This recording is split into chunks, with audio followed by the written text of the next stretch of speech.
So good morning to all of you and welcome to the ICC Academy. So let's start today's current affairs of 8 December 2023. See the first news.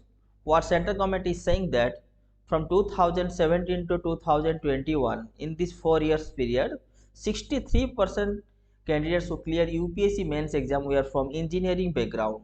यहाँ पर central government जो data यहाँ पर provide किया है वो only दो student who cleared only UPSC mains exam, not your UPSC final result after the interview. Okay, see the news. As many as 4,371 students cleared the mains examination in the said period, out of which 2,783 candidates were from the engineering stream, then 1,033 from humanities, 315 science stream and 240 candidates had studied medical science. आपको यहाँ पर एक चीज़ याद रखना है कि total जितने भी स्टूडेंट्स यहाँ पर क्वालिफाई हो रहे हैं उनमें से 63% कैंडिडेट जो है वो आपका इंजीनियरिंग बैकग्राउंड के।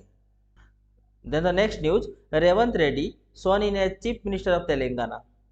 ही become the second chief minister of newly form Telangana. अब देखिए, अभी तेलंगाना के अंदर जो रिसेंटली लेजिस्लेटिव असेंबली का इलेक्शन कंडक्ट हुआ था उनमें से कांग्रेस पार्टी जो है उसको सबसे ज़्यादा सीट मिले थे, तो कांग्रेस पार्टी के रेवंत रेड्डी जो है वो तेलंगाना स्टेट के सेकेंड न्यूली चीफ मिनिस्टर बने हैं. यहाँ पर तेलंगाना जब से फॉर्म हुआ है तब से के एस चंद्रशेखर राव जो बीआरएस पार्टी के वो टू टाइम्स चीफ मिनिस्टर थे. Then the third times Revanth Reddy become the chief minister, so he became the second chief minister in the newly formed Telangana. Then the next news is Punjab governor reserved 3 bills for president's consideration.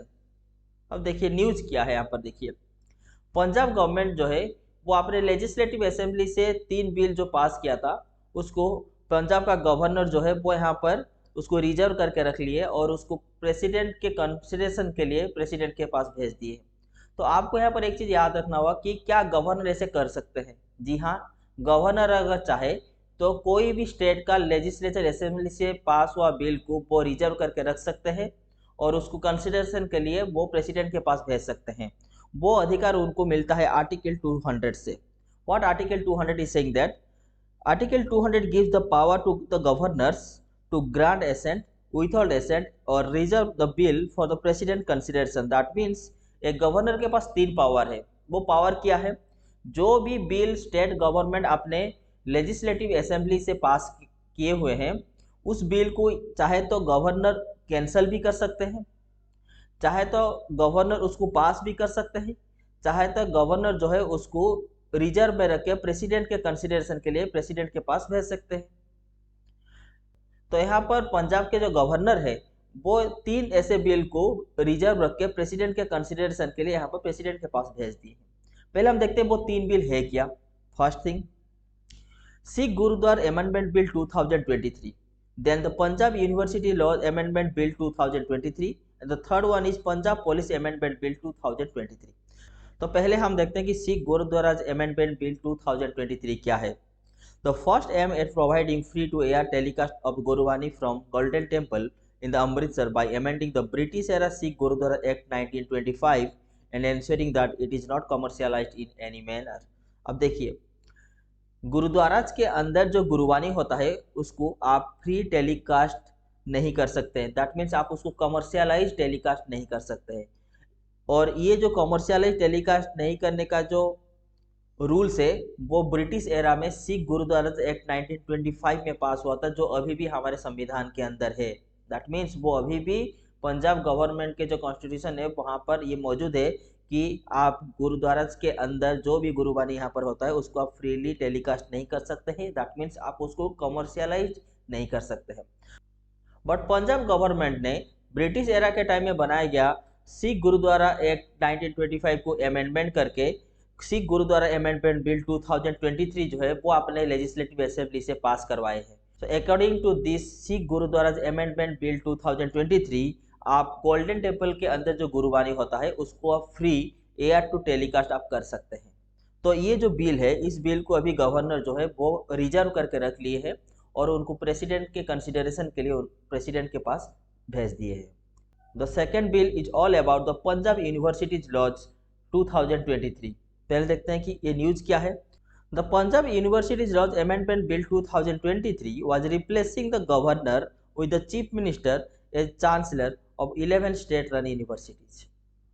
देखिए, India के अंदर जितने भी states हैं, उन states के अंदर जितने स्टेट रन यूनिवर्सिटीज हैं, उन स्टेट रन यूनिवर्सिटीज के जो चांसलर होते हैं वो होते हैं आपके गवर्नर। बट पंजाब गवर्नमेंट जो है उनको ये लगता है, बट पंजाब गवर्नमेंट जो है वो ये रूल को चेंज करना चाहते हैं। दैट मीन्स पंजाब गवर्नमेंट जो है वो पंजाब यूनिवर्सिटीज अमेंडमेंट बिल 2023 के तहत वो ये चाहते हैं कि जितने भी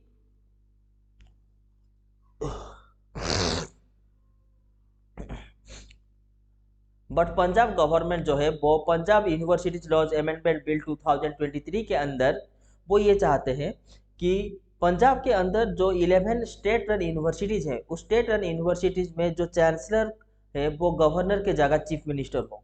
सो the Punjab universities laws amendment bill 2023 के अंदर ये चीज मेंशन हुआ है कि हम चीफ मिनिस्टर को गवर्नर के साथ यहाँ पर रिप्लेस करने जा रहे हैं as a chancellor in the state run universities. The third bill is all about the Punjab Police Amendment Bill 2023. See the news.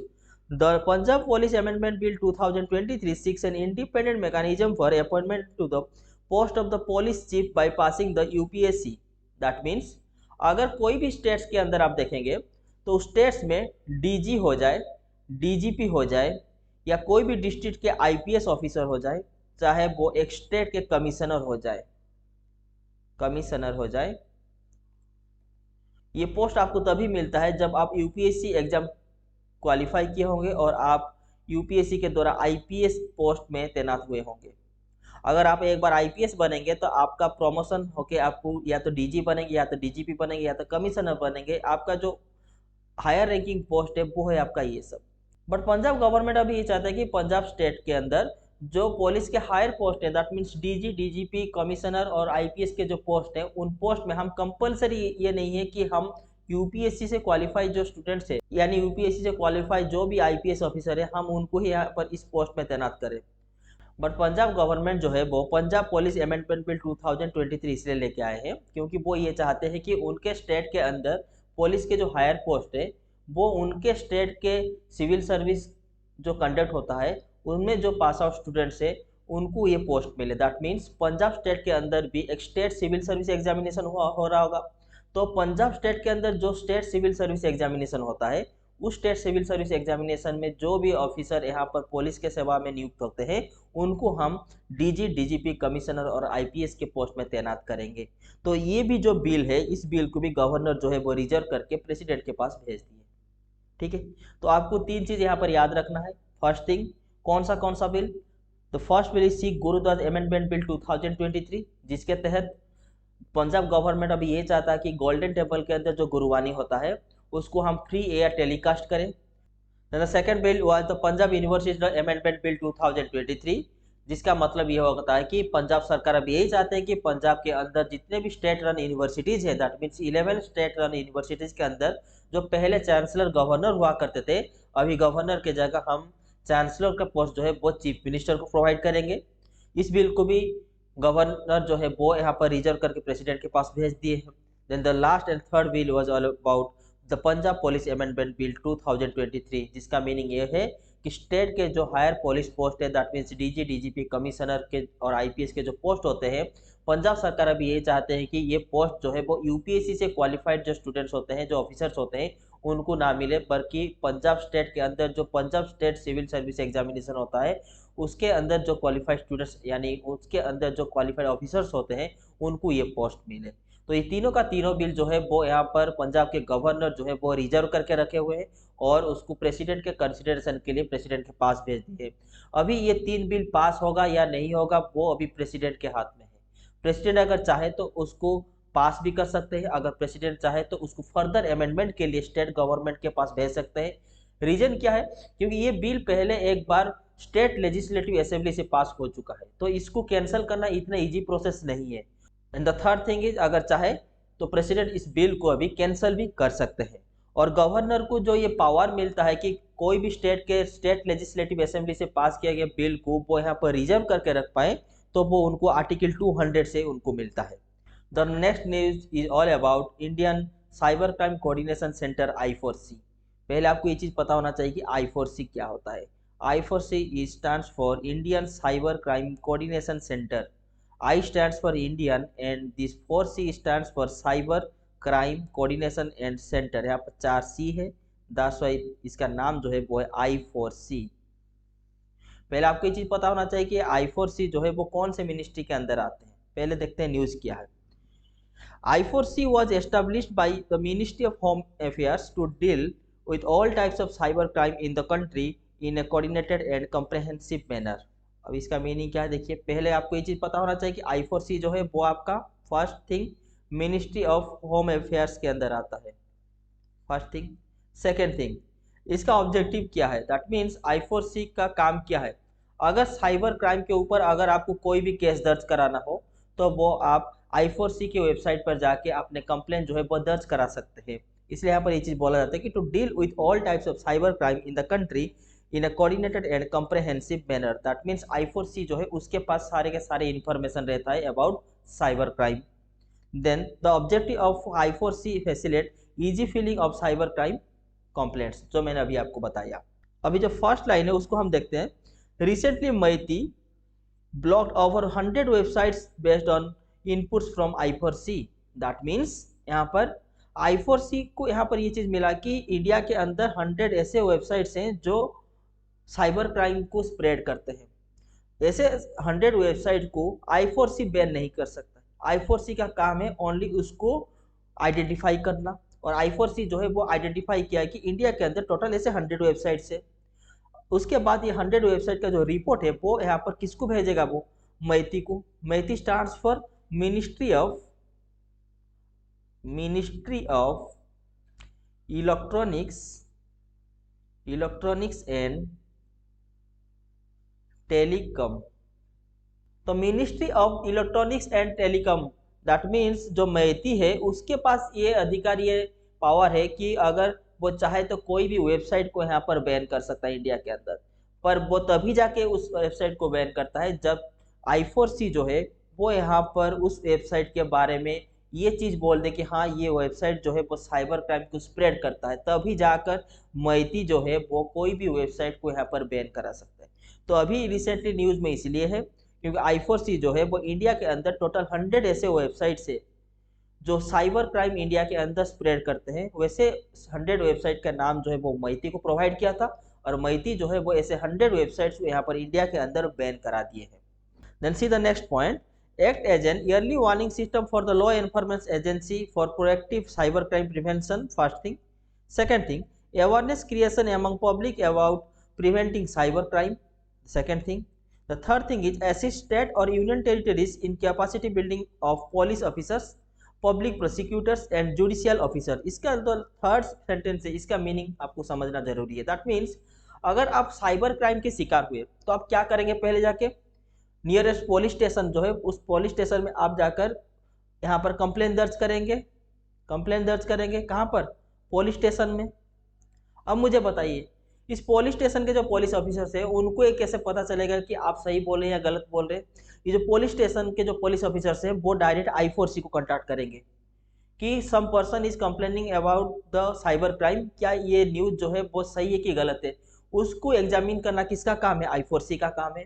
Then the second thing is all about public prosecutors and judicial officers को help करने के लिए भी I4C यहाँ पर है। That means suppose सोचिए कोई भी साइबर क्राइम का केस जो है वो कोर्ट में चला गया है और उस कोर्ट के जो जज है उनको इस साइबर क्राइम के ऊपर डिसीजन देना है, तो वो क्या करेंगे, उनको भी रेफरेंस के लिए कुछ चाहिए प्रूफ।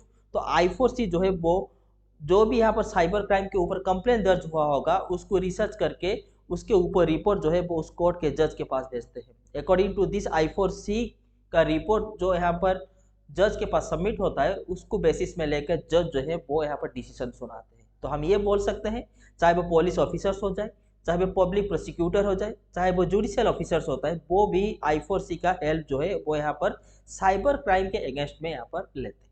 ठीक है, so that's it for our cyber crime coordination centre I4C। Then the next news is all about geographical indication GI tag. पहले आपको ये चीज याद रखना हो कि GI टैग जो होता है वो क्या होता है। GI टैग किसी भी रीजन का जो क्षेत्रीय उत्पाद होता है उससे उस क्षेत्र की पहचान होती है। दैट मीन्स अगर हम एग्जाम्पल के थ्रू यहाँ पर ले, आपको पता होगा टी, अगर हम यहाँ पर आसाम टी की बात करें, आसाम टी की बात करें, उसको यहाँ पर जीआई का जो टैग है उसको मिला है। दैट मीन्स हम ये बोल सकते हैं जब भी आप आसाम टी की बात करेंगे तो आपको कौन सा रीजन का याद आएगा, आपको आएगा आसाम स्टेट, क्योंकि Assam T only Assam state में ही मिलता है।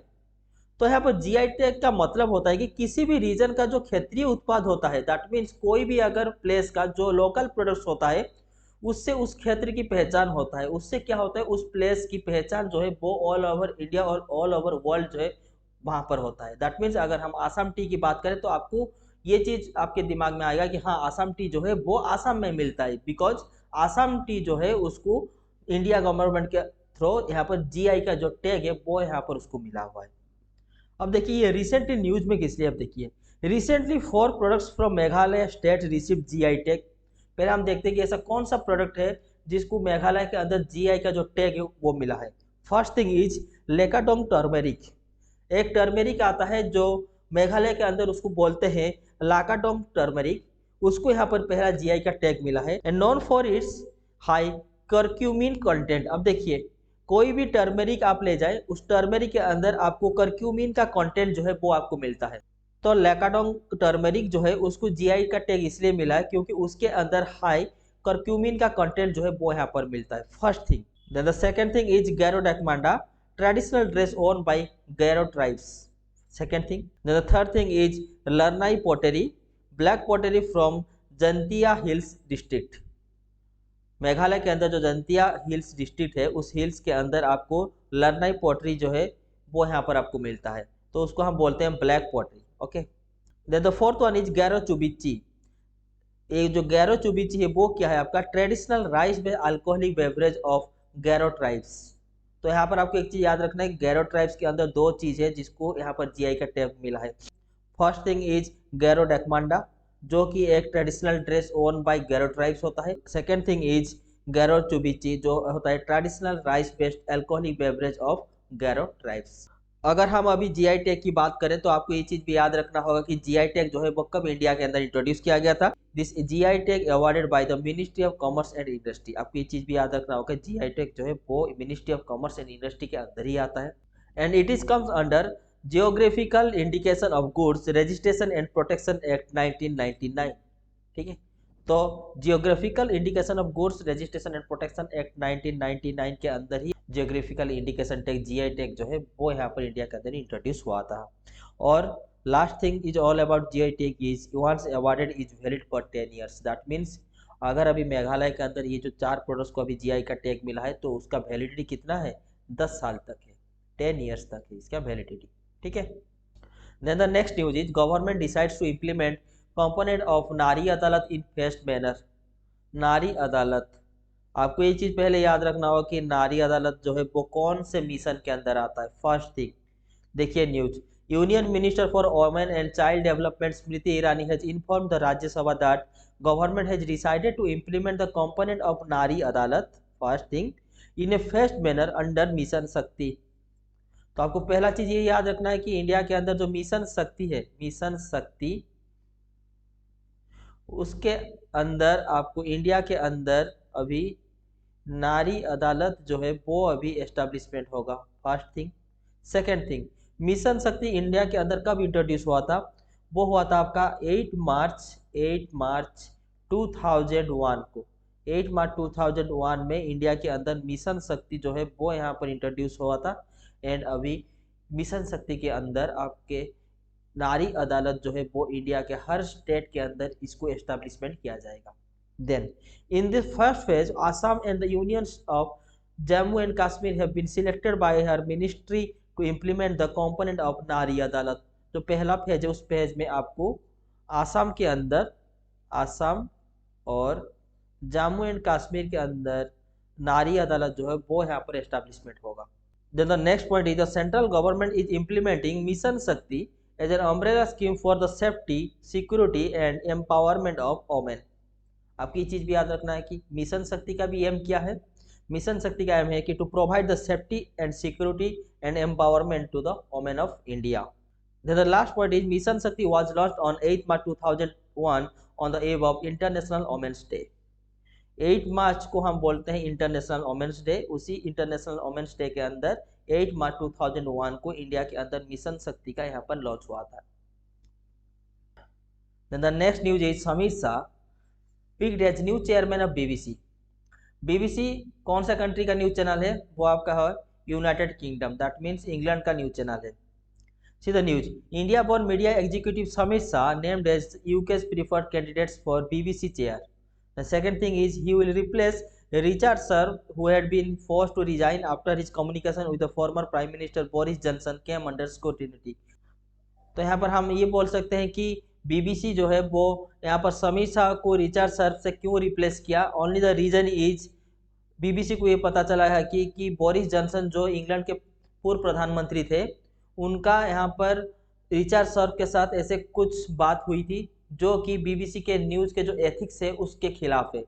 This is the only reason why Samir Shah is going to replace Richard Sharp as the new chairman of BBC। The third point is his appointment will almost certainly be ratified by a parliament committee. Now the last point, Samir Shah has worked in television for more than 40 years and has held a number of roles at the BBC and including as the head of current affairs session. Okay. तो यहाँ पर आपको बस एक ही चीज़ याद रखना है कि BBC का अभी नया चेयरमैन का जो नाम है वो है अभी समीर शाह, और उन्होंने किसको रिप्लेस किया है? रिचर्ड सर्व को रिप्लेस किया है। That's it. Then the next news is Saudi Arab introduced 96 hours उम्रा stopover visa for Indians। अभी ये न्यूज में किस लिए वो पहले देखिए। अभी अगर आपको सऊदी अरब के अंदर हज और उम्रा के लिए जाना है तो आपको 96 आवर्स उम्रा स्टॉपोवर वीज़ा जो है उसको आप अप्लाई कर सकते हैं।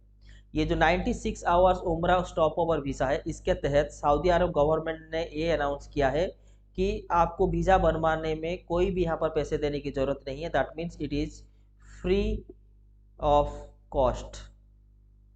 ये जो वीज़ा आप बनाएंगे उसका जो कॉस्ट है वो आपके लिए फ्री है, फर्स्ट थिंग। सेकेंड थिंग, इस वीज़ा का वैलिडिटी जो है वो आपका है 90 डेज। दैट मीन्स अगर आज आप ये वीज़ा बनवाते हैं तो आज से 90 डेज तक ये वीज़ा का जो है वो वैलिडिटी है। तो ये 90 डेज के अंदर कभी भी आप सऊदी अरब के अंदर 96 आवर्स तक आप सऊदी अरब के अंदर आप ट्रैवल कर सकते हैं। 96 आवर्स कितने दिन होता है आपका? 4 डेज होता है। तो ये वीज़ा यहाँ पर आपको ये बोलता है कि आपका जो वीज़ा 90 डेज के लिए वैलिडेट है, उस 90 डेज के अंदर आप कभी भी सऊदी अरब के अंदर 4 डेज तक यहाँ पर स्टेज कर सकते हैं फॉर हज एंड उम्रा। Okay, see the news now. Saudi Arab has introduced a 96 hour stopover visa for Indians traveling to the West or the Middle East. First thing. The second thing is the initiative part of the Saudi Vision 2030। तो यहाँ पर आपको और एक चीज़ याद रखना है कि जो यहाँ पर सऊदी अरब का government 96 hours Umrah stopover visa for the all Indians के लिए यहाँ पर इंट्रोड्यूस किए हैं, वो उनके सऊदी विजन 2030 के अंदर ये आता है। To streamline Umrah visits was announced by Saudi minister of Hajj and Umrah Tawfiq bin Fazal. Okay, then the next point is the Umrah visa valid for 90 days. ये आपका जो वीज़ा है वो आपका 90 डेज तक के लिए वैलिड है, और उसी 90 डेज के अंदर ही आप कभी भी 4 डेज के लिए सऊदी अरब जा सकते हैं। enables holders to reside and travel within Saudi Arab, ensuring an efficient and convenient pilgrimage experience. Okay. Then the next news is Meta and IBM launch artificial intelligence alliance to promote open source AI development। अब देखिए news अभी इसलिए क्यों है, world के अंदर जितने भी IT कंपनी है वो अभी खुद का आर्टिफिशियल इंटेलिजेंस जो है वो यहाँ पर डेवलप कर रहे हैं। एग्जाम्पल के थ्रू अगर हम लें तो आपको पता होगा कि ओपन एआई का जो आर्टिफिशियल इंटेलिजेंस है उसका नाम क्या है आपका? Chat GPT. लाइक दिस, अगर हम यहाँ पर गूगल की बात करें, गूगल भी अपना आर्टिफिशियल इंटेलिजेंस जो है वो यहाँ पर डेवलप किया है जिसका नाम है जेमिनी। लाइक दिस, माइक्रोसॉफ्ट भी यहाँ पर अपना खुद का आर्टिफिशियल इंटेलिजेंस जो है वो यहाँ पर डेवलप किया है। इन दिस वे मेटा और IBM, मेटा आपका फेसबुक का पेरेंट कंपनी है, तो मेटा एंड IBM दोनों कंपनी मिलकर यहाँ पर आर्टिफिशियल इंटेलिजेंस एलियंस नाम का एक अपना खुद का आर्टिफिशियल इंटेलिजेंस AI यहाँ पर डेवलप किए हैं to promote the open source AI development. Then see the news. In a significant development within the artificial intelligence AI community, Meta and IBM, आपको ये चीज़ याद रखना पड़ेगा, this is introduced by Meta and IBM both have joined force to establish the AI Alliance this aims to promote an open science approach to artificial intelligence development, setting them apart from the competitors such as Google, Microsoft and OpenAI. अब देखिए, पहले Google, Microsoft और open AI जो है वो अपना खुद का आर्टिफिशियल इंटेलिजेंस यहाँ पर डेवलप कर चुके हैं। तो उनको कम्पीट करने के लिए अभी मेटा और आईबीएम जो है वो अपना खुद का आर्टिफिशियल इंटेलिजेंस सिस्टम जो है वो यहाँ पर लॉन्च करने वाले हैं, जिसका नाम है artificial intelligence aliens, that means AI aliens. Then the next point is, led by IBM and Meta, the Artificial Intelligence Alliance brings together industry heavyweights such as Dell, Sony, AMD, Intel and several universities and OpenAI startups. That means चाहे वो Dell हो जाए, चाहे वो Sony हो जाए, चाहे वो AMD हो जाए, चाहे वो Intel हो जाए, अगर इस सारे कंपनी को कभी भी आर्टिफिशियल इंटेलिजेंस की जरूरत पड़े तो वो मेटा और IBM के द्वारा बनाए गए आर्टिफिशियल इंटेलिजेंस अलायंस का सहायता यहाँ पर ले सकते हैं। लाइक दिस, वर्ल्ड के अंदर सेवरल यूनिवर्सिटीज है, उस यूनिवर्सिटीज के अंदर अगर स्टूडेंट्स को आर्टिफिशियल इंटेलिजेंस के ऊपर नॉलेज गेन करना हो तो यहाँ पर मेटा और आईबीएम कंपनी जो है वो यहाँ पर उनको हेल्प कर सकते हैं। And AI startups, that means अगर कोई नया स्टार्टअप अपना आर्टिफिशियल इंटेलिजेंस के ऊपर यहाँ पर रिसर्च करना चाहे तो वो भी यहाँ पर मेटा और आईबीएम का हेल्प ले सकता है। So that's it for this news. Then the next news is, LIC ranks 4th global in S&P global's 2022 insurance report. अब यहाँ पर देखिए 2022 में ग्लोबल इंश्योरेंस रिपोर्ट ये बोलता है कि LIC जो है वो वर्ल्ड में नंबर 4 पर आता है इन टर्म्स ऑफ S&P। अब देखिए न्यूज क्या है। In a recent report by S&P global market intelligence, the life insurance corporation of India LIC has secured its position as the world 4th largest insurance. That means LIC जो है वो world का 4th largest insurance company है अभी। The ranking is based on the life and accidents and health reserves companies for the year 2022. अगर हम global ranking की बात करें तो नंबर 1 पर आता है आपका एलियंस एसी जो जर्मनी के है, securing the top spot with reserves amounting to $750.20 billion. इस $750.20 बिलियन के साथ एलियंस एसी जो है वो यहाँ पर नंबर 1 पर है। Then the second one is China Life Insurance Company जो चाइना का है, claiming the second position with reserves totaling of $616.90 billion. You have to remember all these amount or all this number. Then the third number is Nippon Life Insurance Company from Japan, grasping the third position with the reserve reaching with $536.80 billion. Then the fourth rank is Life Insurance Corporation of India LIC. Notably, LIC clinches the fourth spot globally, boasting the reserve money of $503.7 billion. तो आपको यहाँ पर दो चीज़ याद रखना है। First thing is, India का जो LIC है उसका रैंकिंग जो है वो यहाँ पर 4th नंबर पर है और उसका टोटल एसेट्स जो है वो है आपका $503.7 बिलियन। और नंबर 1, नंबर 2, नंबर 3 का जो रैंकिंग है और उनके पास कितना रिजर्व अमाउंट है वो भी आपको यहाँ पर याद रखना है। That's it. So that's it for our today's current affair session. Now we will solve some current affairs based quiz. See the first question, which country has framed one provinces one policy plan to handle the financial risk? The correct answer is B, China. Reason क्या है अब देखते हैं हम। China के अंदर जो China के लोग हैं वो चाइना के जो अंदर जो बैंक से उन बैंक से यहाँ पर लोन लेके चले जाते हैं, बट वो यहाँ पर बैंक को अपने लोन जो है वो यहाँ पर पेबैक नहीं करते। दैट मीन्स वो बैंक को अपने लोन जो है वो रिटर्न नहीं करते। इसीलिए चाइना के जो बैंक से उन बैंक में यहाँ पर डेप्ट अमाउंट जो है वो यहाँ पर इंक्रीज कर गया है। तो इस डेप्ट अमाउंट को कंट्रोल करने के लिए चाइना के गवर्नमेंट जो है वो यहाँ पर वन प्रोविंसेस वन पॉलिसी का जो रूल्स है, जो प्लान है वो यहाँ पर इंट्रोड्यूस किए हैं। तो right answer is all about China. China's regulator wants provinces to come up with their own plans to handle financial risk according to a report. The second point is one provinces one policy comes after officially previously committed to establishing a mechanism to tackle local debt issue. Local डेप्ट issue का मतलब होता है कि China के अंदर जो local लोग होते हैं वो बैंक के अंदर से लोन लेके चले जाते हैं, बट सही टाइम पर वो बैंक को अपना लोन जो है वो रिटर्न नहीं कर पाते। तो इससे क्या होता है, बैंक का जो डेप्ट अमाउंट है वो यहाँ पर इंक्रीज कर जाता है। तो इस डेप्ट अमाउंट जो इंक्रीज कर रहा है चाइना के बैंकों के अंदर, उसको कंट्रोल करने के लिए चाइना का गवर्नमेंट जो है वो वन प्रोविंसेस वन पॉलिसी का जो प्लान है वो यहाँ पर इंट्रोड्यूस किया है। Then the next question is National Crime Record Bureau NCRB functions under which ministry? अभी आपको पता होगा NCRB जो है वो यहाँ पर अभी रिसेंटली क्राइम का रिपोर्ट जो है इंडिया के अंदर क्राइम रिपोर्ट जो है वो यहाँ पर रिलीज किया था। तो अगर हम क्राइम रिपोर्ट की बात करें तो total 4,45,256 crime case against women जो है वो 2022 में रजिस्टर हुए थे। इन 2021 4,28,278 केसेस जो है वो यहाँ पर रजिस्टर हुए थे एनसीआरबी के पास।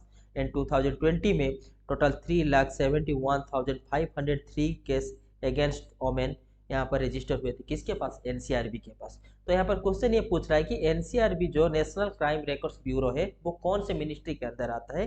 Then the right answer is ministry of home affairs. Then the next question is which institution releases composite water management index in India, जिसको हम बोलते हैं CWMI। CWMI का जो रिपोर्ट यहाँ पर रिलीज हुआ है वो कौन सा इंस्टीट्यूशन है जो ये रिपोर्ट को रिलीज करता है? फर्स्ट वन जल शक्ति ministry, NITI Aayog, वापकॉस and DPIIT। तो right answer is NITI Aayog. बहुत सारे स्टूडेंट यहाँ पर जल शक्ति मिनिस्ट्री को यहाँ पर टिक मारते हैं, पर जल शक्ति मिनिस्ट्री नहीं, वो यहाँ पर नीति आयोग जो है वो CWMI का जो रिपोर्ट है उसको रिलीज करता है। NITI Aayog has been publishing the composite water management index CWMI since 2018. Next question is what is the name of the largest survey vessel built in India which was recently delivered by GRSC? आपको पता होगा GRSC का full form जो है वो आपका garden reach ship builders and engineers. जैसे कि इंडिया के अंदर कोचिन शिपयार्ड्स लिमिटेड है, कोचिन शिपयार्ड लिमिटेड है, like this garden reach ship builders engineers जो है वो यहाँ पर इंडिया नेवी के लिए जो वारशिप जो है वो यहाँ पर एस्टैब्लिश करता है, वारशिप को यहाँ पर एस्टैब्लिश करते हैं। तो the correct answer is INS Sandhayak. C GRSC delivered the largest survey vessels built in India INS संध्यक to the Indian Navy on Navy Day 2023। आपको पता होना चाहिए कि मैंने यहाँ पर कल भी आपको बताया कि नेवी डे जो है वो आपका 4 दिसंबर को होता है। 4 दिसंबर को हम इंडिया के अंदर नेवी डे यहाँ पर मनाते हैं। Then the next question is the names of the tropical cyclones in the Bay of Bengal and Arabian Sea chosen from first option suggestion of various countries, suggestion of UNESCO, suggestion of UNEP and suggestion of UNFCCC. What the correct answer? अब देखिए इसके पीछे news क्या है। In 2000 world metallurgical organisation के जो members होते हैं WMO के मेंबर्स प्लस यूनेस्को के मेंबर, यूनेस्को के जो मेंबर्स होते हैं वो यहाँ पर मिलकर यहाँ पर ये डिसीजन लिए हैं कि जो बे ऑफ बंगाल और अरेबियन सी में जो भी ट्रॉपिकल साइक्लोन क्रिएट होगा उस रीजन के अंदर जो भी कंट्रीज आते हैं वही कंट्री यहाँ पर उस ट्रॉपिकल साइक्लोन्स का यहाँ पर नाम जो है वो यहाँ पर प्रोवाइड करेंगे। दैट मीन्स अगर बे ऑफ बंगाल के अंदर कोई भी साइक्लोन क्रिएट होता है तो फर्स्ट ईयर अगर इंडिया यहाँ पर उसका नाम दे रहा है तो नेक्स्ट ईयर ये हो सकता है श्रीलंका जो है वो यहाँ पर उसका नाम प्रोवाइड करेगा। नेक्स्ट अगर चाहे तो वो बांग्लादेश जो है वो यहाँ पर प्रोवाइड करेगा नेक्स्ट साइक्लोन का नाम। तो वो यहाँ पर फेज बाई यहाँ पर एक एक कंट्री जो है वो यहाँ पर साइक्लोन का नाम जो है वो प्रोवाइड करेंगे, ना कि वो वर्ल्ड मेट्रोलॉजिकल ऑर्गेनाइजेशन WMO जो है वो यहाँ पर प्रोवाइड करता है, ना कि आपका यूनेस्को जो है वो यहाँ पर प्रोवाइड करता है। So the correct answer is suggestion of various countries. Suggestion of UNESCO जो है वो यहाँ पर कभी भी टिक मत कीजिएगा, क्योंकि WMO और यूनेस्को के जो मेंबर्स होते हैं वो यहाँ पर ये डिसीजन लिए कि ट्रॉपिकल साइक्लोन जो बे ऑफ बंगाल और अरेबियन सी के ऊपर क्रिएट होता है तो उस रीजन के अंदर जितने भी सारे कंट्रीज आते हैं वो फेज बाय फेज इस साइक्लोन का नाम प्रोवाइड करेंगे। अगर एक साल इंडिया प्रोवाइड किया तो ये भी हो सकता है कि नेक्स्ट ईयर श्रीलंका प्रोवाइड करेगा साइक्लोन का नाम। इसीलिए आंसर सजेशन ऑफ यूनेस्को जो है वो यहाँ पर नहीं होगा। तो correct answer is suggestion of various countries. Okay, और ये जो रूल्स है वो सितंबर 2004 से यहाँ पर लागू है। 2000 को ये डिसीजन हुआ था बट ये डिसीजन इम्प्लीमेंट हुआ सितंबर 2004 से। Okay, so that's it for our today's current affairs session and today's current affairs quiz. अगर आपको ये वीडियो अच्छा लगा है तो then like the video and subscribe the channel and share it with your friends and press the bell icon so that whenever I am going to upload the next video you will get the sudden notification. So see you in the next morning. तब तक के लिए thank you.